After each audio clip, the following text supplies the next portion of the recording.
4 years. That's how long this donor chassis has been rotting in my backyard, mocking me every time I walk past it like it was earning a PhD in rust and regret. Well, the wait is over. In today's video, I finally dragged its sorry frame into the garage to kick off this build series for my 351 Windsor into a 408 stroker. Howdy folks, Ed here. Welcome back to Bullnose Garage, where small block dreams meet backyard ambition. This isn't just another project, it's the start of a long-awaited dream. The day kicked off with a caffeine-fueled tow job, where my wife and I, armed with determination and questionable life choices, wrestled that chassis into position. Then, with the help of brute strength, an army of munchkins, and my shiny new floor-mounted shackle with a come-along, we hauled it into the garage. Once it was in, the real work began. I disconnected everything, yanked the engine out with a hoist, and got it set up on a stand. And the transmission? It soared out of there like it had tickets to a Cirque du Soleil audition, straight onto a pallet where it belongs. It's not your everyday procedure, but hey, I'll take an easy win when I can get one. But here's my favorite part. When the dust settled, my 4-year-old stepped in to help manhandle the husk of a chassis and get it parked outside. Seeing her take charge of that big frame, perfect way to cap off the day. And now, standing here next to the 351, I'm pumped to finally say we're ready to tear it down and turn it into the 408 stroker that I've been dreaming about. This is the first chapter in an epic saga that promises grease, grit, and enough excitement to keep us all on the edge of our creepers. Let's get started. Hello.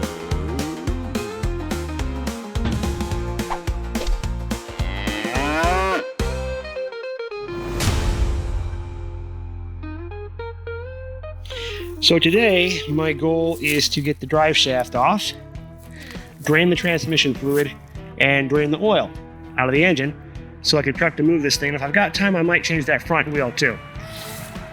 So this is a 2-piece drive shaft.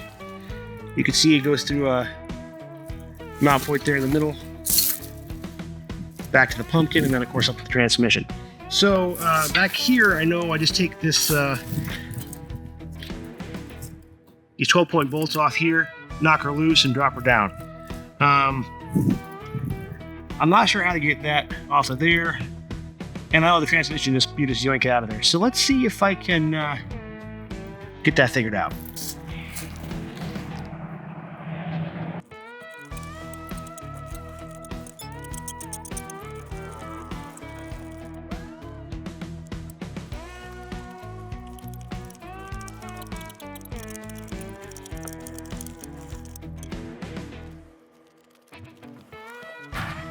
All right, now that that's dropped down, I'm gonna go back here and take it off the diff.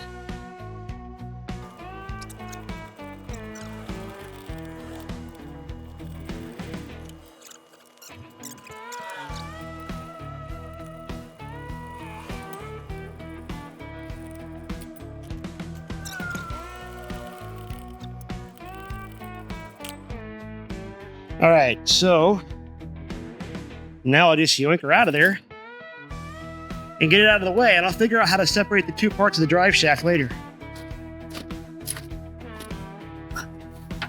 And it does. Whoop, there we go. Where's the drain plug in this sumbitch? That can't be it there. Can it? All right, well, I guess we'll look it up. All right, so learning stuff every day, guys. Turns out that the E4OD transmission here does not have a drain plug on the pan. As a common modification that some folks do is to put a drain plug down underneath there. You just drill a hole and pop a plug in. I might do that, but I think that would I would get myself pretty messy drilling a hole in the bottom of this thing full of fluid. I guess it takes like 4 gallons of fluid. Holy hell. All right, well, so I got to figure out how to drain this thing. And I think I'm just going to end up cracking some bolt grease on the pan down here and letting some of it drain out that way. You also have to drain the converter, and there's a plug up here underneath for that. And so I have to do that. But it's a much bigger job than I was anticipating for today. And unfortunately, I don't have a pan big enough. So I'm gonna have to go out and get me a much bigger fluid pan for underneath this thing because I don't want all this transmission fluid spilling all over my nice gravel here, even though I've already got quite a bit. And so that kind of wraps it for today for me. I'll be back, but I think I'm gonna go ahead and change this tire out real quick first so I can at least accomplish something.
Well, guys, today is the day. I've got the donor chassis moved out from where it's been sitting for the last 4 years, right in front of the garage. I'm getting ready to pull this thing into the garage. I'm going to pull this engine and this transmission, and I'm going to bring you along for the whole thing. If you're new here, this is what I call the donor. I call it that because this engine here is going to be pulled, rebuilt, turned into a 408 stroker. It's a 351 Windsor right now. Turned into a 408 stroker and stuck in that truck right over there. Eventually, the first step is obviously to get it off of this chassis and tear it down, take a look at it, see what's going on inside, and then get it off to a machine shop, do all that stuff. But before I can do that, I got to get it off of here. So I'm all prepared for that. In my last video, I took all the accessories and stuff off and did a little bit of calculation to see how much money I made from that stuff. And this time, like I said, we're pulling it into the garage and we're going to start lifting this engine off and getting it on a stand. So the first thing I'm going to do is use the new system that I just put into my garage with my garage floor anchor and the hitch mount that I put in there. I got another video on how I did that. Use a come along and by myself, yoink this thing into the garage so that we can get a cherry picker in here and start pulling this engine. Once I've got it in the garage, I'll be putting a jack stand underneath the transmission so the transmission will stay where it is. You got to block that thing up so that when you disconnect the engine, the transmission doesn't just flop over or bend your frame, bend the cross member as you pull the engine out. So I'm going to do that. And then once I've got the transmission blocked up, I'll go ahead and start undoing the engine mount bolts and take this sucker off. All right, kid, ready for this? Yeah. All right. Attach it up. Attach it up. Where should we attach it? I'm going to attach it right here.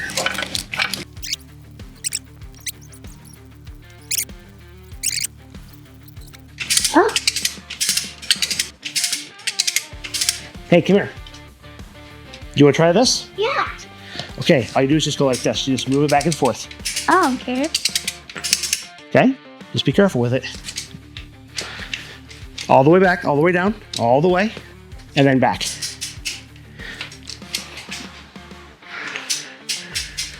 It's working. It is. You're moving a huge vehicle. Look at that. Oh, boy. It's not going up the bump. It will.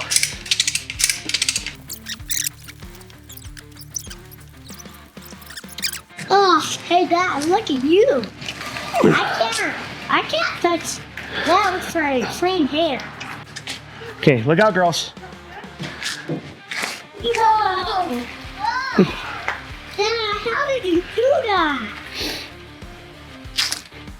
I didn't know you could do that. I didn't know that. Holy moly. Yeah, I think that's far enough. What do you think? that's good. That's good? Hey. And put them behind the back wheels. Okay. And you put yours behind the front wheels. Okay. Okay? Good job. Good job. Okay, this one, put that one in front. Why? Well, that one will keep us from going forward, just in case. All right, guys, now that I've got this truck in the garage, or what's left of this truck in the garage, it's time to support the transmission before I pull the engine. Now, I'm sure most of you guys already know this. It was news to me when I first started out in this whole adventure. The front of the transmission is only supported by its connection to the engine. So there's nothing underneath the transmission here holding it to the frame of the truck. Now in the back, there is a cross member here that holds up the transmission. But the front, there's nothing. So if you pull the engine without supporting the front of the transmission, it'll bend down and bend your cross member and do all kinds of crazy stuff, right? So you've got to support the front of your transmission. I am just going to use a jack stand for this. It's super simple. Everything that I'm doing here is actually really simple because everything is removed. But it's kind of cool because now it allows you to kind of see everything that's going on. So I got my jack stand kind of figured out the height here. And it is almost at one click the perfect height to support this transmission. All I gotta do is just jack the truck up just a little bit and get that jack stand under there. So I'm gonna go ahead and do that. I'm just gonna use a bottle jack for this. Now I don't have to go up very much because this jack stand clicked at the first clicker in there is actually just about exactly the right height to go under the tranny. So I just gotta come up like less than half an inch to get it up there. And there we go. And now lower this down, that should be pretty tight. So for extra support, I'm also putting my bottle jack with a block of wood underneath the transmission pan. I've never done this before, so I want to make sure I'm not missing anything, that I'm not gonna, supporting this way isn't enough, or that it wobbles or anything when I'm trying to pull the engine off or anything. So I just want to make sure that I'm good and supported here. So that's what I'm going to do. I'm just going to go ahead and support the oil pan area as well. Give it a little bit of pressure, and that way I should be good to go. And so the next thing that I'm going to do is take the bolts out. What?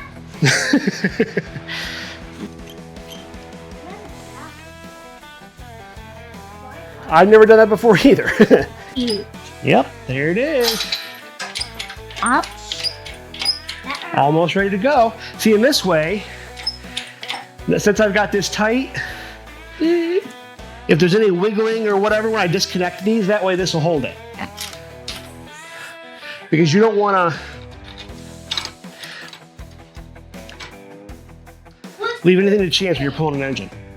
This is how you move it. You hold on to this and you push it around. Wow, I want to try. Okay, so here we are all hooked up. I just want to kind of show you guys how I have this set up. So this is obviously a plate that I bought that fits the EFI version of the intake for the 351 Windsor. It fits a bunch of different engines, but it does fit this one. And then I also bought a load leveler just to make sure that nothing goes squirrely on me. And I put the load leveler chain hooks here through the plate that I got. And what this is actually going to allow me to do is this. You can't really do it now because it's pretty tight, but this can actually move back and forth. There we go. And it lets the engine kind of wiggle and sway if I need it to. And these are tight enough that they're not going to come loose, but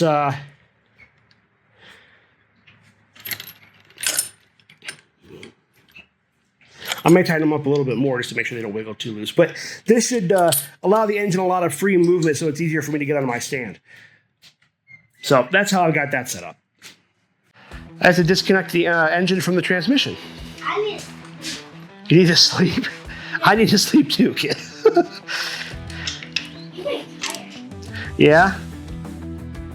Oh, I'm gonna come back later. Okay. Bye. Bye, Windsor. Bye, Stinker. All right, now that I've got the transmission properly supported and my engine is also supported, I'm going to go ahead and disconnect the transmission from the engine. I can't tell you how much easier this is going to be without the chassis and stuff everywhere. This is like a cakewalk compared to doing it with a vehicle with all the stuff on it. But this is my first time ever doing it, so I'm actually really happy that I have this set up like this, so I can kind of cut my teeth on something much simpler. It also gives me an opportunity to show you guys from a very clear angle exactly how this is going to work. So here we go. I'm going to go ahead and start unloosening the bolts that keep this thing attached to the engine. I don't know if my impact would work. Let me see. It's not a very powerful impact.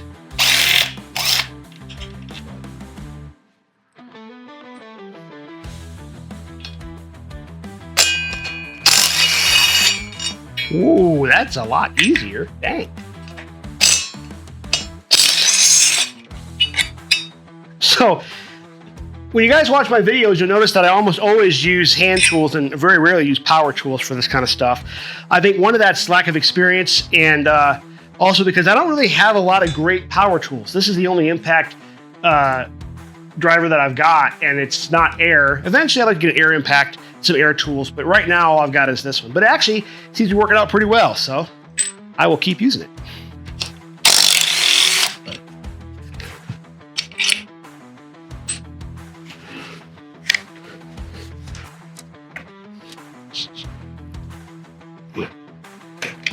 I can't get out of there.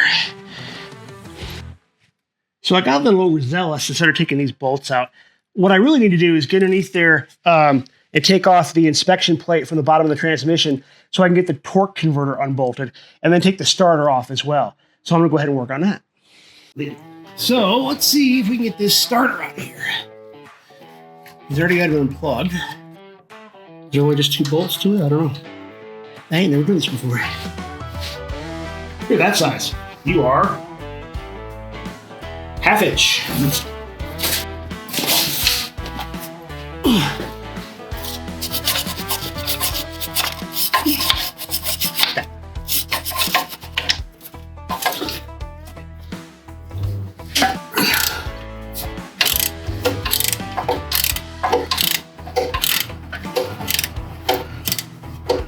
Should probably disconnect those lines.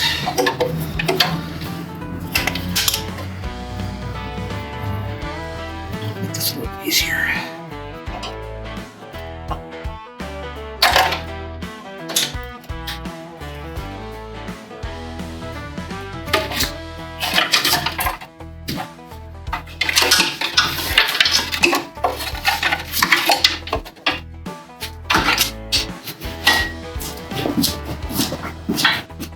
I'll let you know when I pull the engine, okay? All right, now that those lines are out of the way, makes it a little easier. And there is the starter out.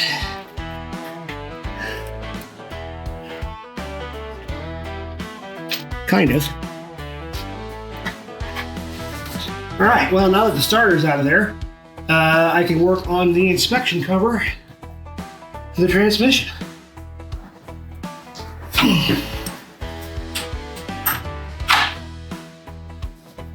Yeah, all right. Damn it. That's a good way to round off bolts, Ed.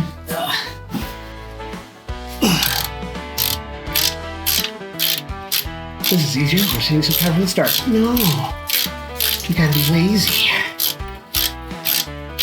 You lazy bastard. Hey, look at that. Ooh, I got one right there. All right, guys, sorry for the glare coming through my garage door. I gotta leave it open because the truck won't fit all the way in, so this is what it is. But here you can see the flex plate that's actually attached to the engine on one side and the torque converter on the other. Now, I want to disconnect this from the torque converter so the torque converter stays with the transmission and the flex plate stays with the engine. So that's this right here is a flex plate. You can see the teeth here that engage with the starter as it turns, right? And I believe there's 4 of these nuts on here that I got to get off, right? There's one there, and you can see one right there as well, but you really want to get to them from through this inspection cover here. And so what I'm going to do is I'm going to go ahead and take this one here off since it's available to me, and then you turn the engine over with a breaker bar or even a socket set, depending on how tough your engine is to turn. Mine's really easy because it's disconnected from everything. And get to where you can get another bolt, and you just turn it until you got all 4, and then the flex plate is disconnected from the torque converter, and you should be able to just yoink the transmission off, or the engine in my case. Oh, that turns on me, doesn't it?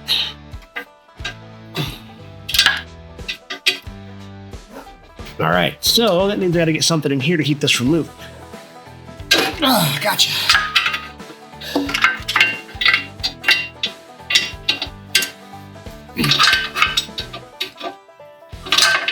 Come on.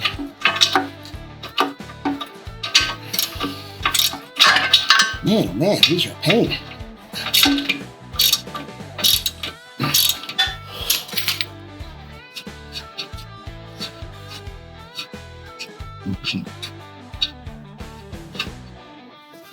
One. All right, now we go turn the engine.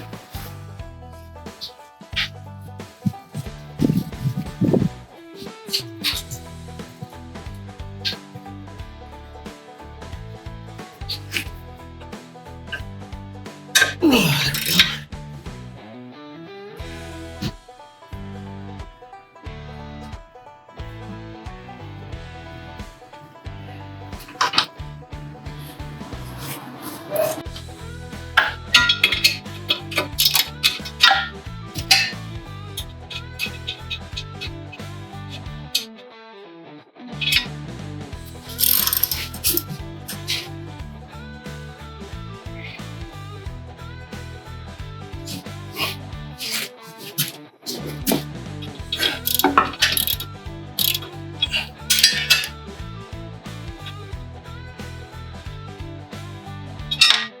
Bloop. All right.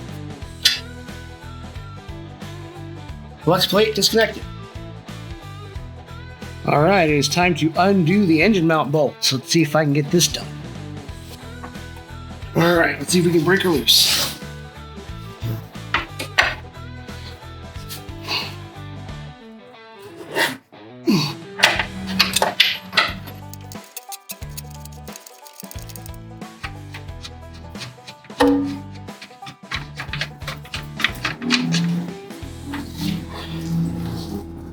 Alright, there's one. Alright guys, I gotta move you out of the way so you don't get creamed.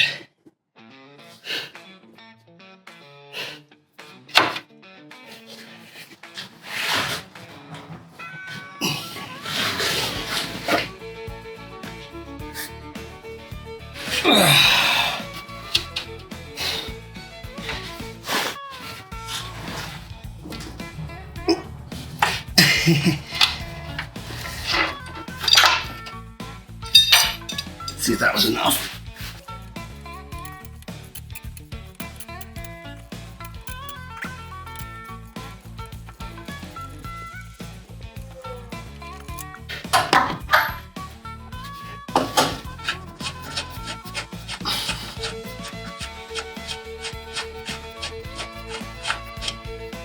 Okay. I think she'd be free.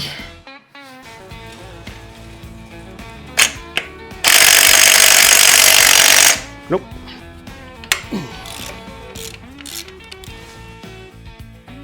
I'm just getting this plate and wiring harness out of the way to make it easier to move around and pull the stuff when the time comes. Also, I don't want to crunch any of this stuff, and I'm strapping up the transmission to take it off the chassis. So just get it out of the way.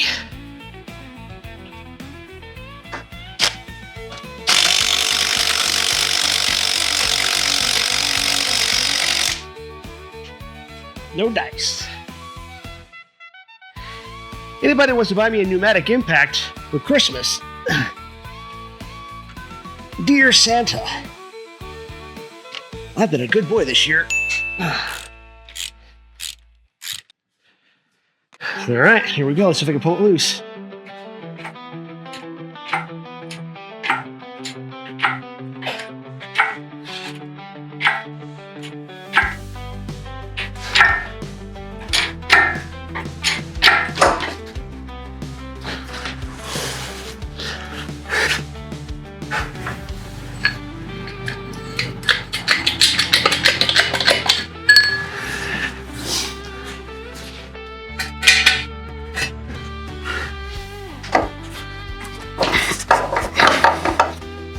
I'm not quite out of the mounts yet.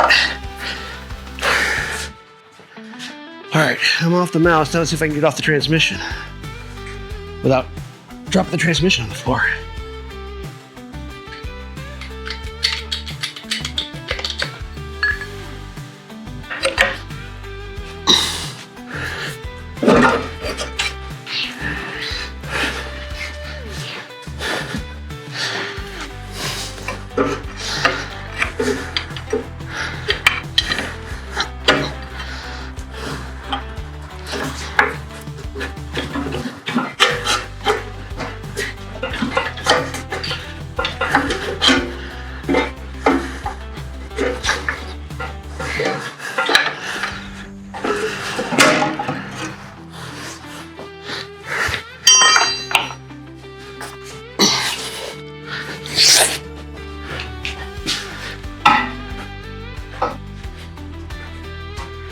Oh, I missed one.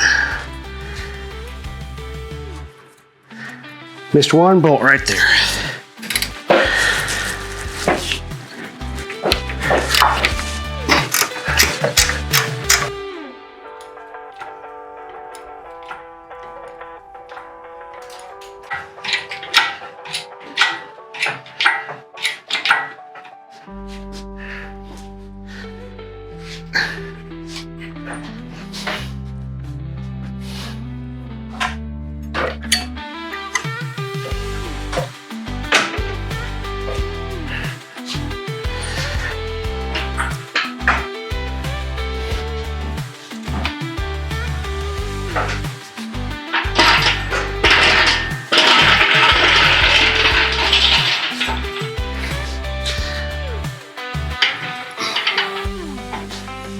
And off it comes.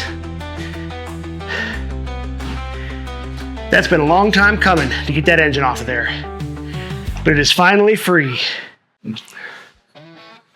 right, now that I got the engine off, I'm gonna go ahead and drop this transmission down so that it rests on top of my jack here, just to give it a place to go until I'm ready to actually take it off and move it somewhere else.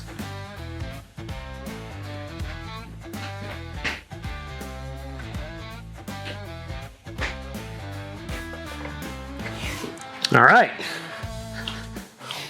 transmission secure. Now, to mount the engine to the stand. All right, let's see if my impact will take this flex plate off.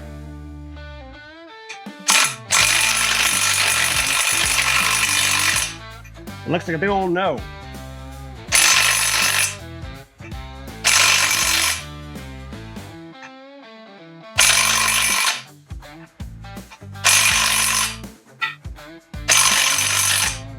Santa, if you're there, air impact gun.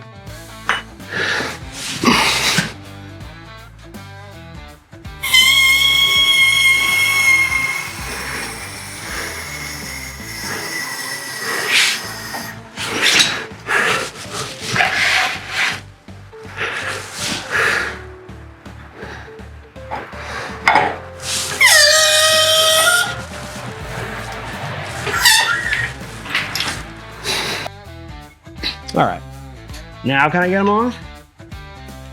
If you had the right size, Ed, maybe. But who knows where you put the right size? Because you're always laying tools all over the damn place and not picking them up and putting them where they should be.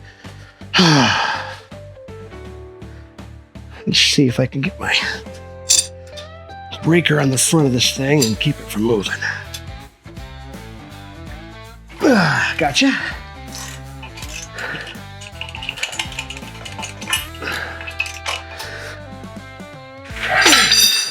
Whew. That's a tight SOB. Uh-huh.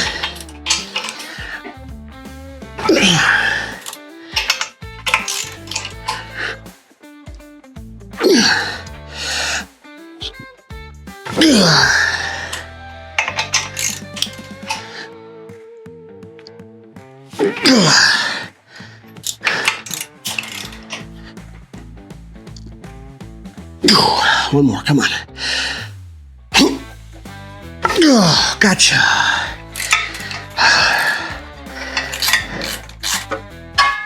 And that's the flex plate sorted.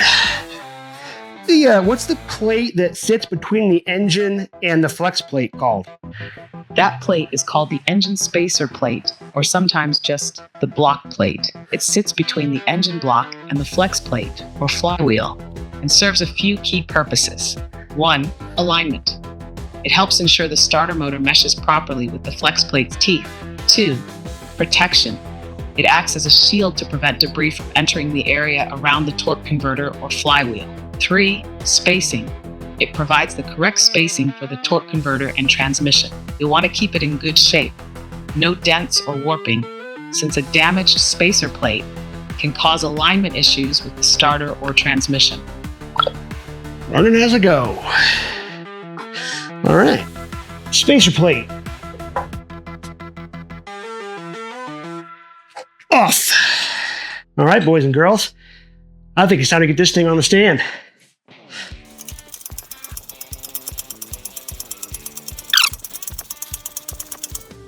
That's probably about right. We'll leave it there for now. Now, a good friend of mine, my brother-in-law, as a matter of fact, gave me a little tip. He said that the best way to do this is to actually take this mounting plate off of your engine stand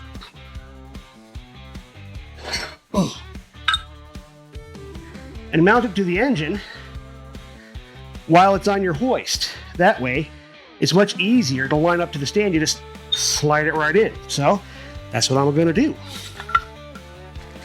I went to a local hardware store.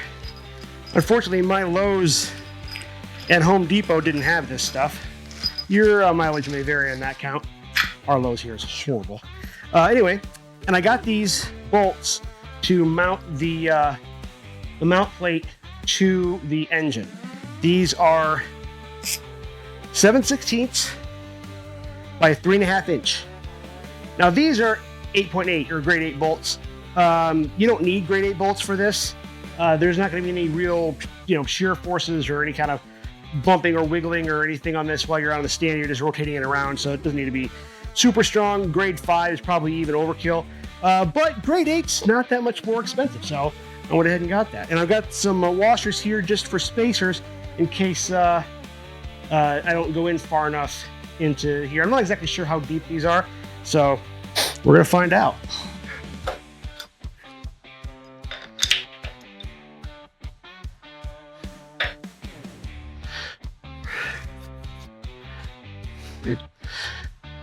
All right, guys, so if you're using a Harbor Freight engine stand like I am, then your configuration is like this.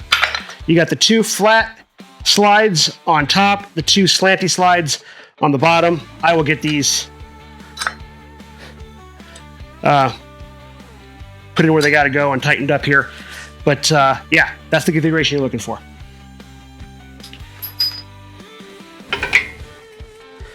This part may be a challenge.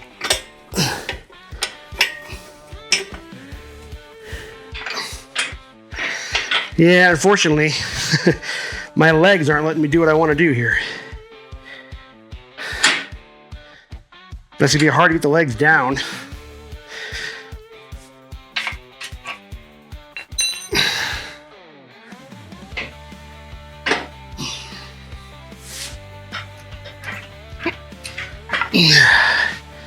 Ooh, I almost got it.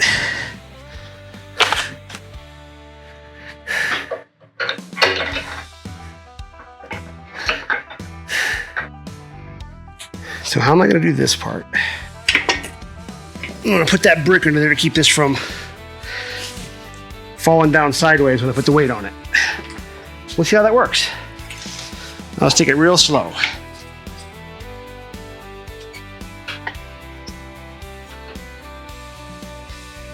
Okay.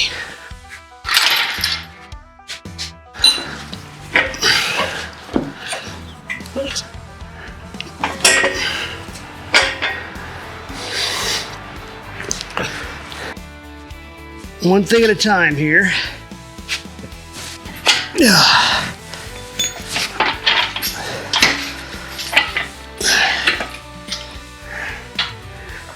Get that up.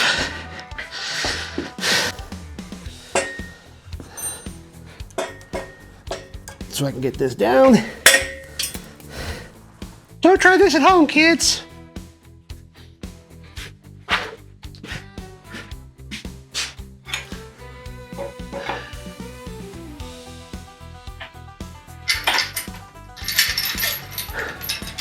Success! I'm on an engine stand.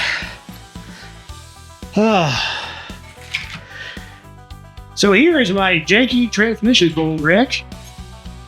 Just some ratchet straps and my leveler. Transmissions weren't near as heavy as the engine. It's about probably 170.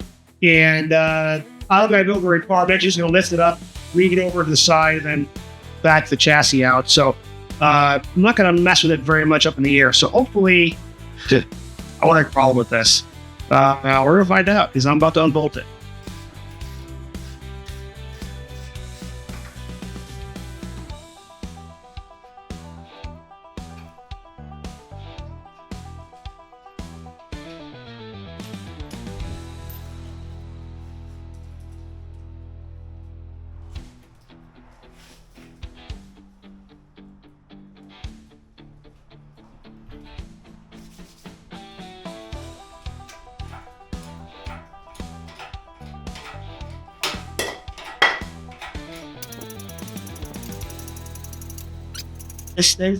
This is going to be very significantly lighter without the engine and transmission, so I'm not that worried about manhandling it.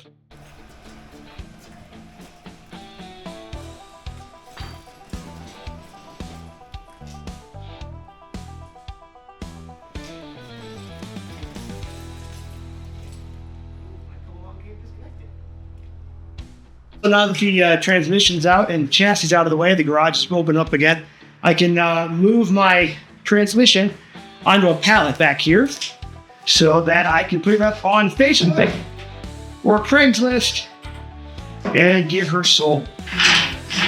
I don't have any need for an E4 would be on that transmission.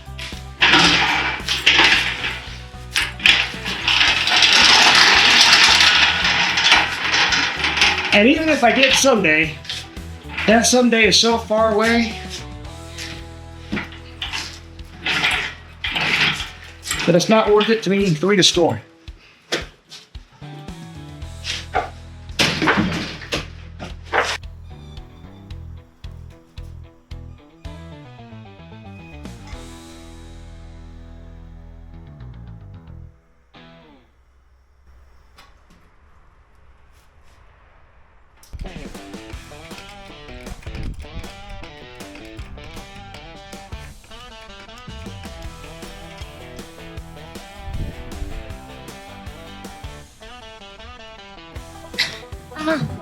I can try to.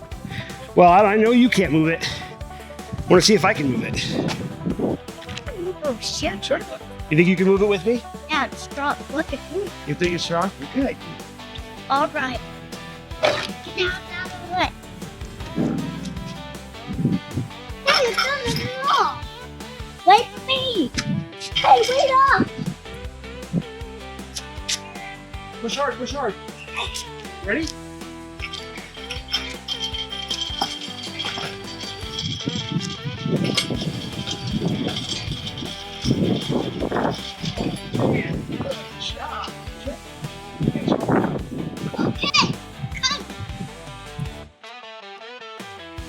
Over here, not sure, okay? Right there. Right there. That way. Okay. So push this way. Yes. Okay. Okay. Get rid of push back. Okay. Yep. So, yeah. Push, push, push.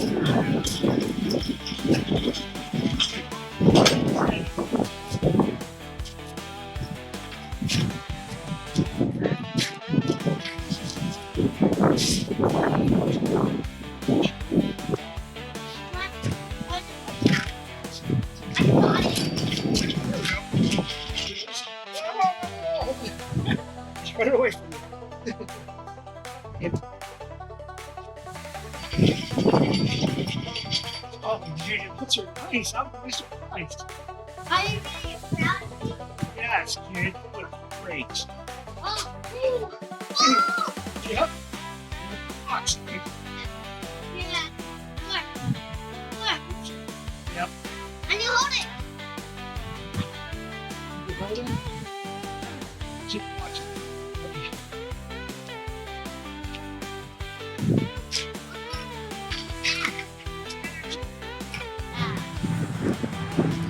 Can I do another one? Go get him. Excellent. I'm going to tell Mom. Okay, you go tell Mom. I'm going to. Okay, you go that way. And that wraps it up. Got the engine out, got the transmission out, ready to go. Stick around because for the next episode, I'm going to be tearing this thing down, taking stuff off, going through it with a fine-tooth comb, and showing you exactly what everything is, what it does, how the engine works, and what to look for when you're rebuilding your own. So if you're interested in that kind of stuff, make sure you like and subscribe and stick around for that because that's what's coming up next. Man, I can't wait. I can't wait to start building this thing into a 408 monster that's going to go in my Bullnose.